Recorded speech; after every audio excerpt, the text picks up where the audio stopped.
What's up, everybody? Thanks for joining us here today on the VSO Gun Channel. As you can see, we are here in the vault room today, and I promise that there will be actual range demonstration of the information that we're going to talk about here today. It's not going to just be me yakking at you, but what I've done since we're here is I've gone ahead and drawn up a visual representation here on this whiteboard for you, because I think that sometimes the information that we're going to be talking about here today can get a little bit heavy and be a good thing to have a visual representation of what we're talking about. Well, today's topic is on piston guns and whether or not they make good suppressor hosts or not. And this actually comes as a derivation of months of comments, years of comments on the topic, as well as a recent trend where people are talking about a piston rifle as a viable replacement for a direct impingement or delayed blowback rifle when we're talking about suppressor hosts. So I think there are two reasons why this trend is emerging. The first is people are kind of ignorant about the product. And I don't mean that in a derogatory way. The information just isn't as free-flowing on this product category because it's been sequestered behind a regulatory veil for so long. If you can't go out and get it at Walmart, it's a little bit hard to study it if you have such a barrier to entry to study it. And that's one of the reasons that we are doing what we're doing. So the other one is internet video. And there's two components to every internet video, and that is audio and visual. So visually, when you look at a DI gun or a delayed blowback gun in general, one of the things that you see when the gun is fired suppressed is this very visually prominent gas cloud that comes out of the action and right into the shooter's face. So a lot of people on the internet, especially people that don't have a whole lot of experience with cans, will fixate on that gas cloud coming out of the action. What you can't really get from internet video is the sound signature. And the reason that is because a lot of the audio apparati, if you will, including the one that I'm currently using, are not capable of capturing real audio. So what I mean by that is the really quiet sounds are brought up and the really loud sounds are brought down, and they're kind of compressed into a window that is most applicable for the viewing experience. This is called auto attenuation, and those sound signatures are then fed into the camera and recorded along with the video that's recording in tandem, the actual visual component of it. So you don't get the difference really, because we're still talking about really loud things here, or the 130 decibel range. You don't get the difference between the DI gun and the piston gun translated through video most of the time.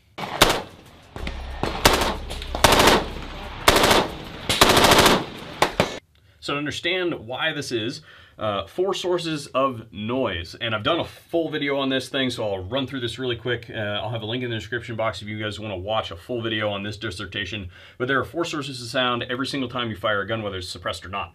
The first is freaking bolt guns getting in the way. First is the muzzle. So that's what we traditionally think of when, you know, bullet comes out of the end of the gun, gas cloud behind it. That is what the silencer is actually supposed to be soaking up. That's the only thing that it actually affects. The other 3, the sound the bullet makes as it travels down range, whether it's breaking the sound barrier or not, it makes noise as it's flying.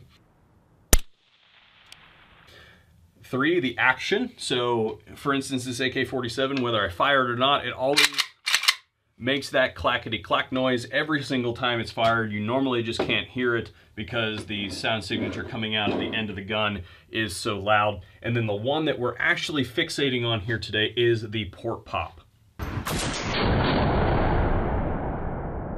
So port pop can be quite loud, and it's actually what I would consider the primary cause of suppressors going over the hearing safe limit at the shooter's ear. So to understand port pop, we have to understand why guns are loud. Guns are loud because we have a expanding cloud of gas that's hot, that's escaping into ambient air. And we soak up quite a bit of that by putting a can on the end of the muzzle. But the other place that happens is out of the port. And there are 2 ports, at least, engineered or not. The first is the breech. So every firearm except for a muzzleloader takes a cartridge into the breech. It is fired, the projectile travels down the barrel, exits the muzzle, and then the breech is open and gas can escape from there. The second one is the gas port. Now, depending on the design of the firearm, we can eliminate one or both of these as part of the equation. So good hosts, Things that make great hosts are manually cycling actions, because we can eliminate first the action noise. It's no longer part of the actual firing cycle. That clackety-clack noise, for instance, on the AK does not occur during the firing sequence, so the actual net sound signature during that very short period of time is lower. The other one that we can eliminate is there is no gas port in a manually cycling action. These are bolt guns, lever guns, pump guns. There is no expanding gas that escapes from anywhere except for the muzzle, so we can eliminate that. And I will tell you there. The other one that is great for manually cycling actions, and I know that there are exceptions to this rule because there are guns that are semi-automatic that can do this, but you are able to eliminate a lot of the bullet noise by using subsonic ammunition. So if the bullet does not pass the sound barrier, then it won't make that supersonic crackdown downrange, and the sound signature of the actual bullet flying downrange is much, much lower. So manually cycling actions are much more capable of doing that than semi-automatic ones. So your best bet to achieve maximum suppression potential is to use a manually cycling action, something that requires skeletal muscle effort on your part to open the breech. From there, we go to what I have termed compromised hosts. And what I mean by that is somewhere along the way, we've made a compromise to achieve the unified goal of self-loading operation, and in the commercial world, we refer to this as semi-automatic. Somewhere along the way, we siphoned explosive energy off in one form or another that acts on a mechanism inside the firearm that causes it to unload itself and reload itself without any additional input on our part. This is excellent technology. We've been using it for over 100 years. It's the standard by which most defensive weapons are built. It is, it's an industry standard. It's the technology that we currently use. So yes, while there are benefits to this, most of the time we're talking about suppressing firearms in this band, in the compromised hosts. So I've divided this into three categories: guns that are okay, guns that are depends, and then guns that are bad. And the reason why relates back to the 4 criteria that we talked about when it refers to sound signature. So we'll start off with the OK hosts, and those are going to be your direct impingement and delayed blowback. And you guys will know direct impingement most prevalently from the AR-15, like this Thunder Buddy here. And direct impingement works by directly funneling gas back to the operating components of the gun. Basically, gas is siphoned off up here at a sealed gas port, is then run back through a gas tube. Secondary gas port occurs at the end of the gas tube, and then it funnels it directly into the operating components of the gun, causing that gas push to directly impart force on the carrier, and then it can return under spring tension. Obviously, and this is, I don't think, even debatable at this point in time, that comes with its own set of compromises. It makes the gun really dirty inside.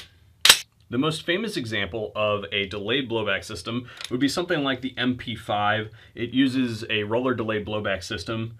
And another good example of delayed blowback would be the new CMMG Banshee. This uses a radial delayed blowback system, but basically the principle is that it's going to sequester the gas for a very short period of time, allow it to build pressure on the internal components, and then slingshot them back to the rear, allowing them to load the next round under spring tension. Moving on down to my meh category, which is kind of like it depends. These are going to be your direct blowback guns, which are going to be like your semi-automatic pistols. And there's also a lot of pistol caliber carbines out there that use the direct blowback system, and by depends, what I mean is it depends on the individual design. So what we're really talking about here is unlock time. And what unlock time on a direct blowback gun is dictated by is the reciprocating mass and the weight of the rest of the internal components, because we're looking at raw explosive energy. We're not talking about gas at this point in time, we're talking about raw explosive energy that is pushing that bolt back. So if the unlock time is sufficient to allow the bullet to exit the muzzle and the can, but still impart enough force to push the bolt back, then you're not going to get a whole lot of port pop. But if you, for instance, are firing your pistol caliber carbine, you see a lot of flame running out of the ejection port, then you're probably going to have a lot of port pop going on from your direct blowback firearm. So now that we've gone through all of this, we're down where we actually want to be to talk about piston guns, and they live in the bad host category, or I guess you could say poor host category. An unsuppressed gun is always going to be worse than a suppressed gun, but they typically make poor hosts, and I put them in this category with a distinction that I want to make, which is mechanical leakage. And I'm going to add at the source for a reason. We talked about manually cycling actions up here being the best, with the exception of revolvers. And the reason revolvers suck as hosts is because they literally have a gap between the cylinder and the barrel. There's a small gap there where the bullet actually has to jump, and that allows leakage from the cylinder to the barrel. So it doesn't actually, all the gas doesn't make it down the barrel, it actually makes it out of the cylinder as well. If you want to see slow motion video of that, it's all over the internet. Smarter Every Day did a really good video on this particular topic, but there is explosive gas that escapes there. It makes them quite loud. This is akin to pistons because very close to the source of the maximum force, which is right behind the bullet, we have the siphoning off of gas that then imparts force on a piston. So for demonstration purposes, we have a MI15F and 5.56 up here. It's direct impingement AR-15, and the Wasser 10 underfolder right here, which is a long stroke gas piston 7.62x39 AK variant, pretty standard for the AK world. Now, what we have here when we're talking about a gas piston operation is we have a gas port right here that siphons energy off, just like what we have going on here in the direct impingement AR-15, but instead of returning it back to the operating components down a long tube, it gets put into the short tube here, and then it imparts that force on this long stroke gas piston. And you can see if you look close here, there are vent ports. What happens is after this has gotten enough inertia built, it recedes back and all the extra gas gets vented off. What that means is that this is basically at full operational pressure relative to what's going on in the barrel, because as soon as that bullet passes that point, this whole system becomes pressurized and all the extra vents off the top. Allows you to make an AK-47 really reliable. One of the reasons anyway why they're super reliable is because you just can overgas the heck out of them and they just continue to run because anything extra just gets vented out of the top. Now, this does make the port pop of your piston guns quite appreciable, because we are talking about operational pressure occurring right here that's being vented into the ambient space. This is most prevalently controlled with the use of an adjustable gas block. So you have a gas port here that is then neck down into an adjustable port that allows you to tune the gas. This AK clearly does not have any of that going on, but you'll see that in a lot of your piston-driven modern rifles, some kind of adjustable gas system here that is designed to kind of dial that down. But the bottom line is you're venting this gas into ambient space. You also have to recognize that we're talking about moving parts. It's not just the pressure of the gun. We have to physically move the guts of the gun.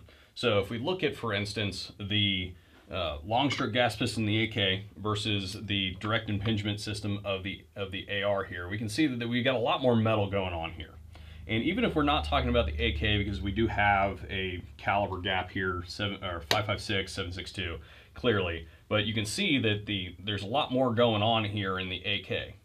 This is even more so exacerbated when we're talking about short stroke gas piston systems. So this is a long stroke, but a short stroke gas piston, we have multiple parts. And whenever you've got multiple parts moving, you lose energy in the whole system. So it's not a closed system. You vent when you got one piece that hits another one and then imparts inertia on it, and then you lose some of that energy in the system. So what that means is at the very front, it has to be that much more powerful.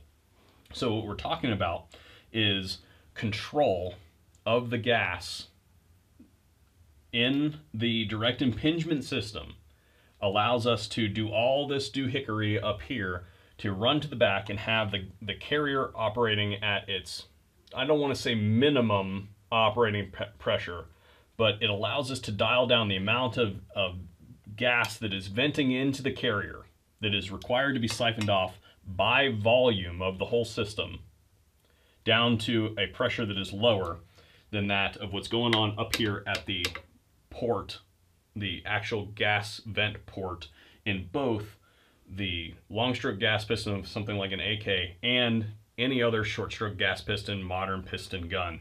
The operating pressure that is going to be vented into the ambient space is going to be much higher for a piston gun than that of the direct impingement gun. So you're going to get more gas in your face, and your bolt is going to be much dirtier in a direct impingement system. These are definitely things that, should go into your thought process when you're talking about selecting a firearm.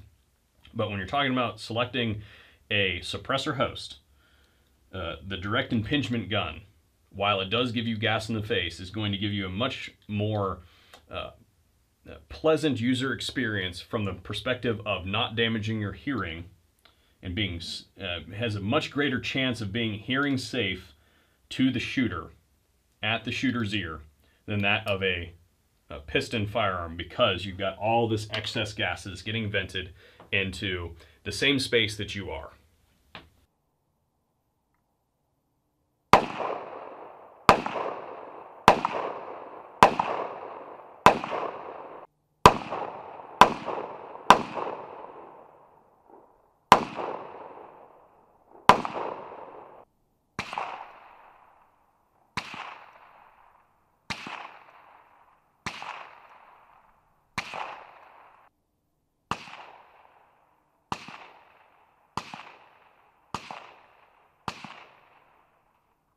You must remember also that even though this is a piston gun and the majority of the gas gets vented out of here, this bolt is still opening, and that breech is still opening. There's still a second port that every semi-automatic firearm is going to have. And depending on the operating system, this can be more at play than others. And you're still going to get gas in your face when you shoot this AK. It just won't be quite as high as what you're going to get with an untuned, unadjustable gas block direct impingement gun, which is the other point that I want to make. Is people say that, well, you know, you can tune down the gas system on the piston gun, and that will decrease the amount of sound that's coming from port pop. And yes, that is true, but it's not going to be nearly what you can do with a direct impingement gun that has an adjustable gas block on it, because you can now what you're doing with an adjustable gas block, if a properly made adjustable gas block, will still keep this system sealed up here. So we're not venting up here. What we're doing is just siphoning down. So we're just decreasing the size of the port up here, so it lets less gas into the operating system. We don't want an adjustable gas block on a direct impingement gun that vents up here, because that defeats the purpose. It's the exact same thing. So if you have a gas piston, or if you have a direct impingement adjustable gas block on your gun that has a vent port on it, then it's wrong, and you need to get a different one.